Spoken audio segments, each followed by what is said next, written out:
Conference championship play makes its way to Morgantown for the first time since 2018, and the Mountaineers intend to take full advantage. I'm Jackie Gunther. And I'm Patrick Walsh. A newly opened restaurant partners with the Country Roads Trust to help fund student athletes in today's NIL landscape. These stories and more coming up on Mountaineer Playbook, an Emmy-nominated sports magazine show produced by Sports and Adventure Media students right here at West Virginia University.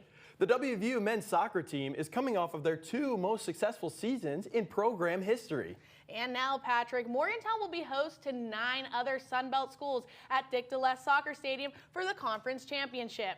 It's the first time Morgantown has hosted soccer tournament play in 6 years. The Mountaineers hope to win it all and secure another trip to the NCAA College Cup, just like they did in 2023.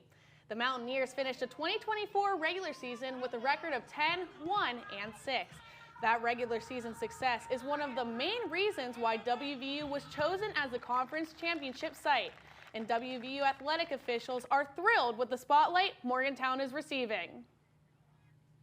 For us as an athletic department for our men's soccer program, the best news is this is an opportunity that you earn. It's not like you just put in a bid and guaranteed the most money.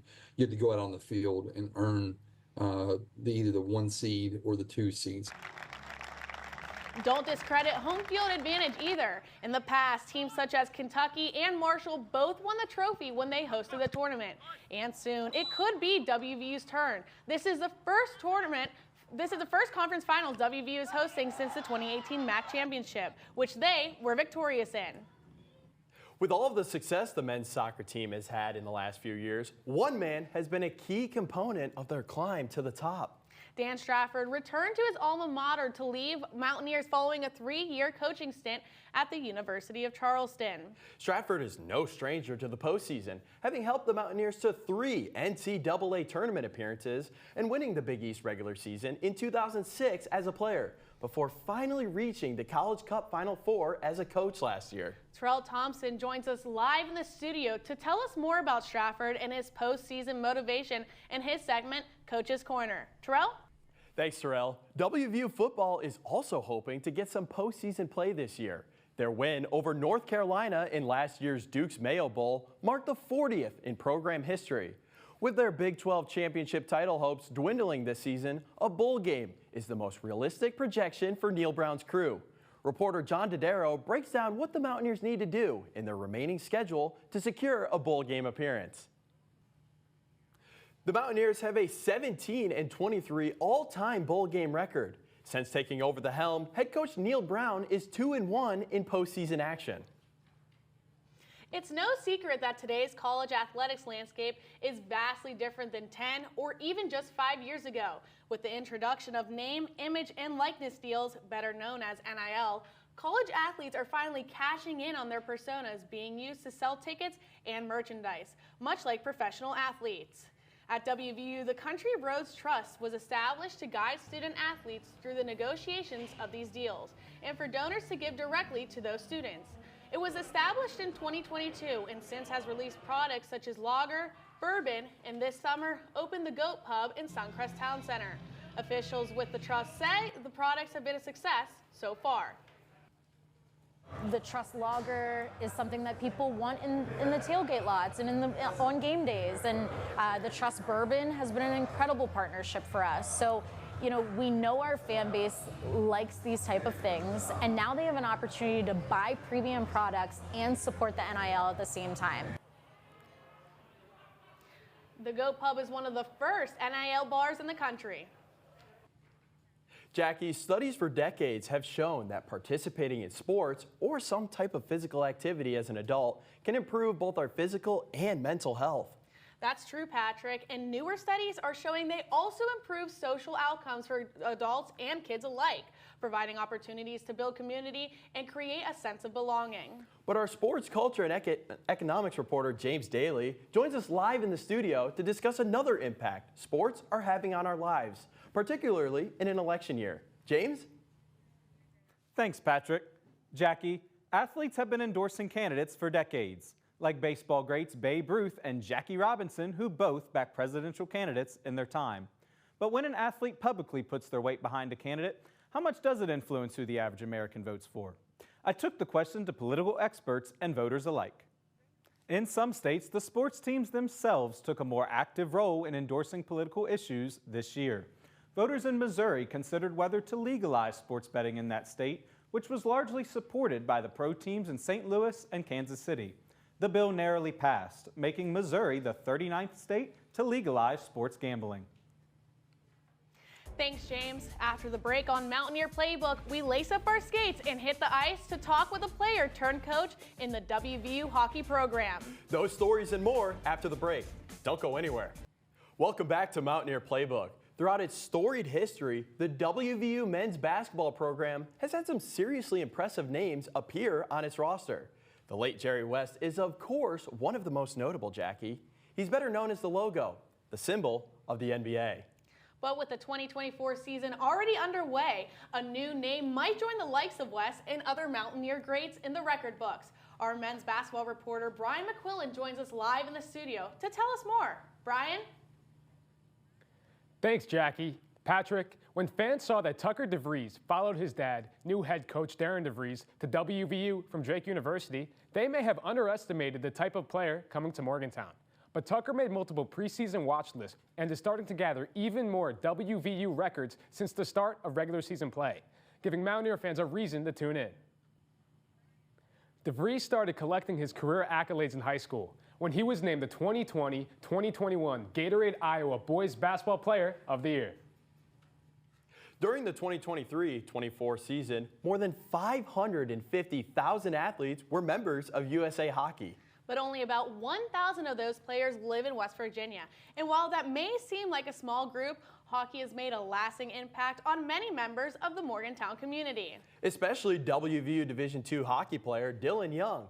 I caught up with Young, a Morgantown native who decided to stay true to his roots and don the blue and gold on the ice.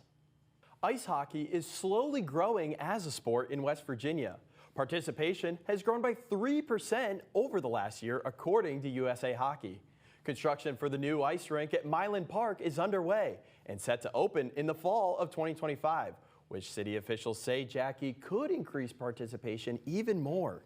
Even though hockey might not be as popular in Morgantown as sports like football or soccer right now, Patrick, it does have a long history here. WVU was one of the original members of the American Collegiate Hockey Association when it was formed in 1991.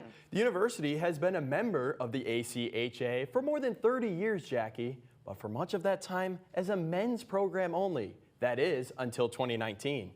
The women's hockey program formed just 5 years ago, and in that time, one woman has moved up from the bench to coach, and Cam Scott takes us to the rink to tell us her story. Coming up next on Mountaineer Playbook, we take a visit to the esports practice facility to see how gaming is setting them up for success in a new workforce. Plus, it's buck season across Appalachia. We take you to a competition testing the accuracy of some rifle hunters before they take to the woods. We'll be right back. Welcome back to Mountaineer Playbook. In a survey of Gen Z, people born between 1995 and 2008, 88% reported they play video games, while 68% reported they watch video game-related content, such as streamers or game creators. Another report from the University of Michigan found almost 38% of esports fans are between the ages of 16 and 24. As they begin to work and make money, those fans are going to drive the esports industry. Reporter Harley Cochran took a closer look at the booming esports management major here at WVU and how it's preparing students for various roles in a billion-dollar industry. While the WVU esports varsity team is different than the esports academic major, the team has a lot to brag about. The Mountaineers have won 3 national championships in just the 2023-24 season. The team launched in 2021. Well, Patrick, it's hunting season in many parts of the country, and in Appalachian states like West Virginia and Pennsylvania, deer hunting is both a family tradition for many people and an economic driver. That's right, Jackie. Across the U.S., nearly 16 million Americans had a hunting license in 2023. In West Virginia, that number is about 250,000, ranking it number 7 in the country for per capita license holders, and bringing in more than $9 million in revenue last year. Adventure reporter Andrew Freed took a trip to Pennsylvania for a competition among some hunters ahead of the official start of this year's rifle season. He joins us from Studio V at the Media Innovation Center with his segment, Finding Adventure. Andrew? Thanks, Jackie. Patrick, the rifle deer hunting season hasn't started in Pennsylvania just yet. That comes at the end of November. But in eager anticipation, this town in southwestern PA holds a friendly competition to find the best rifle shooter in 4 typical deer hunting positions: prone, hay bale, sitting, and standing. And as I saw firsthand, the competition was pretty fierce. During the 2023 deer season, nearly 24,000 deer were harvested in the area around Mariana where the competition took place. It landed on top in state rankings for the number of antlered deer harvested per square mile. Jackie, Patrick, back to you at the Waterfront Studio. Thanks, Andrew. Well, that's going to do it for this week's edition of Mountaineer Playbook, an Emmy-nominated sports magazine show where we dive into inspiring stories of coaches, players, and passionate fans who make the sports world truly remarkable. I'm Jackie Gunther. And I'm Patrick Walsh. Be sure to like and follow us on Facebook at Mountaineer Playbook. You can also stream our shows on HD Media's websites and watch our broadcasts on Sunday evenings at 6:30 on West Virginia Public Broadcasting. Thank you for watching, and don't miss the chance to celebrate the heart and soul of the game with us next time on Mountaineer Playbook. A groundbreaking court case takes a major step forward with the potential to redefine how college sports revenues are shared with student athletes. I'm Patrick Walsh. And I'm Jackie Gunther. The WVU women's cross country team finished its season with its best performance in program history. These stories and more coming up on Mountaineer Playbook, an Emmy-nominated sports magazine show produced by sports and adventure media students right here at West Virginia University.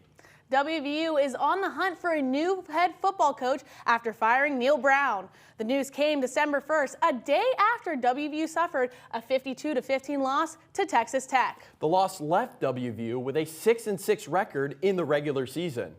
In a statement from the university, athletic director Ren Baker said while the athletic staff is focused on preparing the team for their upcoming bowl game, the university's search for its 36th head coach is already underway.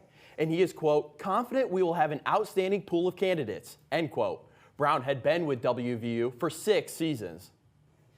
The WVU men's soccer team ended their season with a disappointing loss on November 24th in the NCAA tournament, Patrick. They were defeated 2-1 in the second round by 11 seed Virginia. But that loss came at the end of an exciting year for the team, Jackie, one that had athletes and coaches alike racking up significant honors. Reporter Trey Steyer joins us from Dick DeLess Soccer Stadium to tell us more about the team and their numerous achievements. Trey? Thanks, Trey. The men's soccer team isn't the only program at WVU to gain national attention this winter, Jackie. The women's cross-country team is also setting program records. The team clinched the runner-up spot in the NCAA championships on November 23rd in Wisconsin. 7 women raced for WVU, and it was senior Kaylee McCabe who helped lead the team to second place finish. McCabe finished 6th overall with a time of 19 minutes and 41 seconds. The finish helped her reach first team All-American honors for the 9th time in her running career. The cross-country team's finish marks the highest for a WVU program since the rifle team placed second at its NCAA championships in March. A 2024 report found more than 31,000 student athletes entered the transfer portal the year before, but only 45% successfully changed programs. When it comes to WVU basketball, the team landed 10 new transfers as well as a new coach in 2024. But only one of those 10 players transferred within the Big 12 Conference and landed here in Morgantown. Our men's basketball reporter Brian McQuillan joins us live in the studio to tell us more about the defensive asset that decided to ditch the Cowboys and become a Mountaineer. Brian? Thanks, Patrick. Jackie, much like WVU, the Oklahoma State men's basketball team had a change in leadership following the 2023-2024 season. That's what Javon Smalls says led him to look for a new home. When he joined the Mountaineers in April, he was the top-rated transfer point guard in the country. In the first 4 games of the season, Small averaged just over 15 points per contest, but that's not the only level of his game that has garnered attention so far. The Mountaineers spent the Thanksgiving holiday in the Bahamas, competing in the Battle for Atlantis tournament. Small averaged more than 23 points per game during the 3-day tournament and helped the Mountaineers finish 3rd overall.